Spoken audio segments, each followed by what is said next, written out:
দেখেন, যাকে আমরা হারিয়েছি উনি একজন আমাদের সিনিয়র আইনজীবী ছিলেন, আমার ঘনিষ্ঠ বন্ধু ছিলেন বহুদিনকার, এবং ওনাকে হারানোর বারে একটা শূন্যতা সৃষ্টি হবে, এবং যারা ওনাকে চিনত তারা একজন অত্যন্ত ভালো বন্ধু এবং অভিজ্ঞ লয়ারকে বন্ধুকে আমরা হারিয়েছি।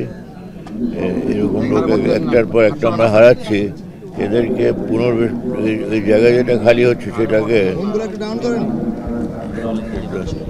ডিউরিং লিবারেশন ওয়ারও যার ওনার ভূমিকা এটা স্মরণীয় ছিল, এবং সেই ধরনের লোক যারা অভিজ্ঞ এবং আইনজীবী হিসাবে এবং সমাজের যে দেশের প্রতি যে দরদ নিয়ে যারা ছিলেন তার মধ্যে ইনি একজন অন্যতম, এবং এনাকে হারিয়ে দেশও মানে একজন মূল্যবান আইনজীবীকে হারিয়েছে, ঘনিষ্ঠ বন্ধুকে হারিয়েছে। অর্থাৎ ওনার রুহের মাগফিরাতের জন্য আমরা সবাই কামনা করি এবং দোয়া করি। তো সবসময় ধর্মনিরপেক্ষ ছিলেন, গণতন্ত্রকে অন্তর থেকে বিশ্বাস করতেন, সংবিধানকে সমুন্নত রাখার জন্য একজন যুদ্ধ হিসাবে তারা কেরিয়ার ছিল আর কি। আমরা খুব গভীরভাবে শোকাহত। বাংলাদেশের একজন সৎ, দক্ষ, প্রাজ্ঞ আইনজীবী এবং আইনজ্ঞ এবং অন্তর্বর্তীকালীন সরকারের একজন গুরুত্বপূর্ণ দায়িত্বে নিযুক্ত উপদেষ্টা হাসান আরিফ সাহেব আমাদের মাঝ থেকে চলে গেছেন। আমরা ওনাকে সৎ, নামাজি, একজন দিনদার মানুষ হিসেবে, দেশপ্রেমিক একজন মানুষ হিসেবে পেয়েছি।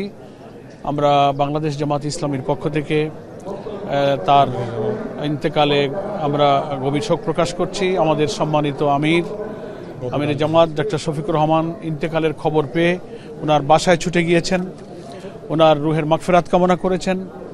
আমরা আজকের এই হাইকোর্ট অঙ্গনে অনুষ্ঠিত জানাজায় শরিক হয়ে ওনার রুহের মাগফিরাত কামনা করছি।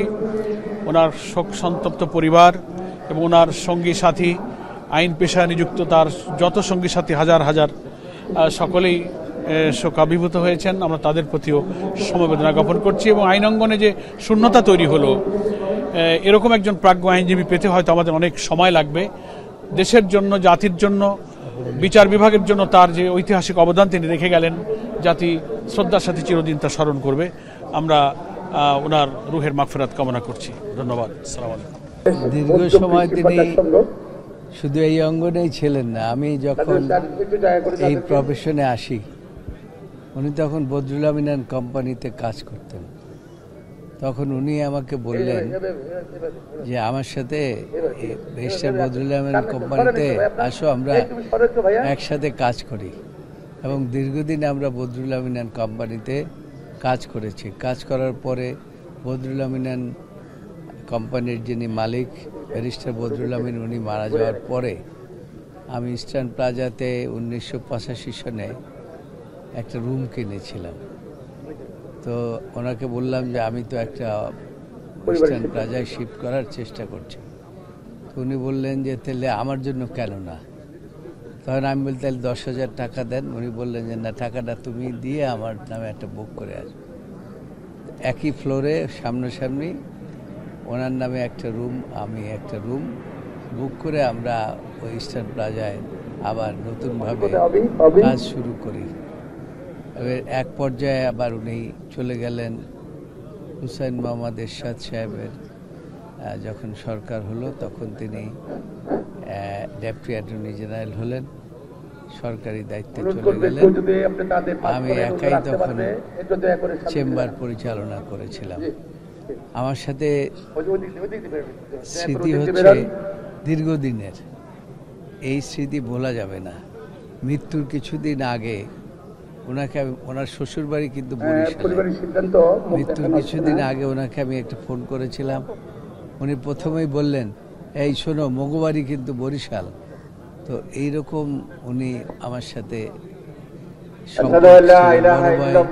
ছোট ভাই বলতে সম্পর্ক কেমন ছিল। পরবর্তী অ্যাটর্নি জেনারেলও 2001 সনে আমাকে বেগম খালেদা জিয়া বলেছিল যে একজন ভালো আইনজীবী খুঁজে বের করে নিয়ে আসো। আমি তখন ওনাকে নিয়ে এক কাপড়ে ওনাকে নিয়ে ম্যাডামের কাছে গিয়েছিলেন। পরবর্তীতে তিনি অ্যাটর্নি জেনারেল নির্বাচিত হয়েছিলেন বাংলাদেশ সরকারের, এবং তিনি দীর্ঘদিন অ্যাটর্নি জেনারেল হিসেবে দায়িত্ব পালন করেছেন এবং পালন করে পরবর্তীতে আবার তিনি অ্যাটর্নি জেনারেল থেকে চলে আসেন। এরপরে 11 সরকারে আপনারা জানেন তিনি উপদেষ্টা হয়েছিলেন। তিনি আইনজীবী হিসাবে তিনি অসাধারণ আইনজীবী ছিলেন। তার সাবমিশন এগুলো অনুকরণীয়। সুতরাং এরকম একজন আইনজীবী আমাদের থেকে চলে যাবে এটা আমরা চিন্তাও করতে পারি নাই। এই সরকারের শুধু তিনি উপদেষ্টা হিসেবেই নয়, তিনি একজন ভালো আইনজীবী হিসাবে এখানে প্রতিষ্ঠিত ছিলেন। তার অনেক জুনিয়র আইনজীবী এখানে এখনো আছে। তো কাজেই আমরা একজন ভালো আইনজীবী এবং ভালো মনের মানুষকে আমরা হারিয়েছি, যেটা অপূরণীয় ক্ষতি হয়েছে আমাদের। আমরা গভীরভাবে শোকাহত এবং মর্মাহত, কারণ আপনারা জানেন যে হাসান আরিফ সাহেব আমাদের দলের যে নিবন্ধন মামলাটা ছিল সেই মামলার উনি চিফ কাউন্সিলর ছিলেন।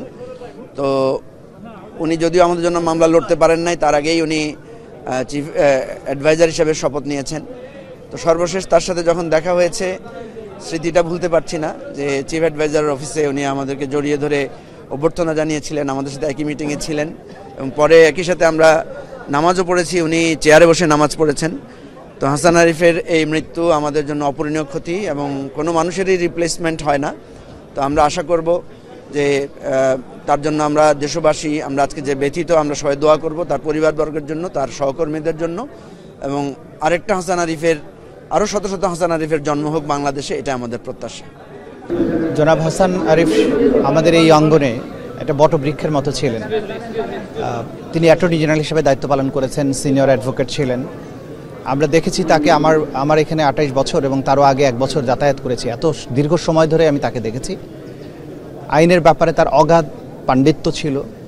যত কঠিন বিষয়, যখন আমরা আদালতে কনস্টিটিউশনাল কোনো ইস্যুতে, অন্য কোনো আইনের ইস্যুতে খুব জটিলতা অনুভব করতাম, তখনই তার কাছে ছুটে যেতাম এবং তিনি এত সহজভাবে জিনিসগুলো উপস্থাপন করতেন বা আমাদেরকে ব্যাখ্যা দিতেন, তখন মনে হতো যে এর চেয়ে সহজ বিষয় বোধহয় আর কখনো ছিল না বা কোথাও নেই। তার মৃত্যু বাংলাদেশের আইন অঙ্গনে যে শূন্যতা তৈরি করেছে, এইটা অপূরণীয়। আমরা জানি না আসলে কখনো এটা পূরণ হবার মতো কিনা। এছাড়া তিনি উপদেষ্টা হিসেবে দুইবার সরকারের দায়িত্ব পালন করেছেন এবং তার দায়িত্বের ব্যাপারে তিনি আপোষহীন ছিলেন।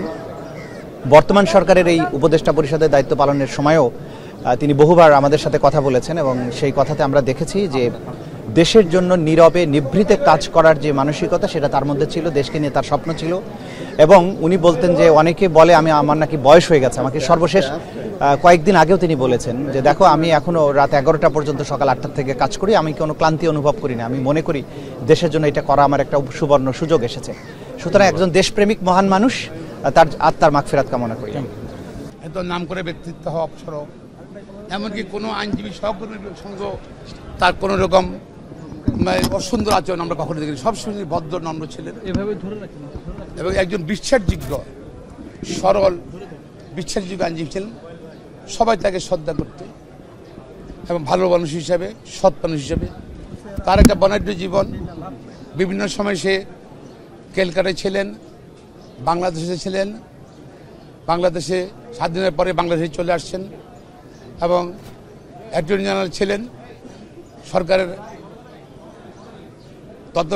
সরকারের উপদেষ্টা ছিলেন, বর্তমান সরকার উপদেষ্টা ছিলেন, উপদেষ্টা হিসাবে ইন্তেকাল করেছেন। তার এই জীবনে তার সত্যতা নিয়ে কেউ কোনো কষ্ট কখনো তোলেনি এবং একদম এত বিশ্বাসযোগ্য ছিল। আমার মনে আছে কোম্পানির কোর্টে একটা মামলা, সেই সময় আমি নতুন আইনজীবী, 3-4 বছর হয়েছে, এবং বাংলাদেশের ওই যে protection of minority share holder কোম্পানিতে প্রথম মামলা সেটা ছিল মদিনা একটা লিমিটেডের। সেখানে হাসান আরিফ সাহেব ছিলেন অপরপক্ষ, এদিকে ছিলেন ব্যারিস্টার মওদুদ আহমেদ সাহেব এবং আমি ছিলাম। ওদিকে ডক্টর কামাল হোসেন সাহেব ছিলেন, আমির ইসলাম সাহেব ছিলেন, হাসান আরিফ ছিলেন, শাহ নাইম সাহেব, বিচার পরবর্তী বিচার শাহ নাইম সাহেব অনেকে ছিলেন।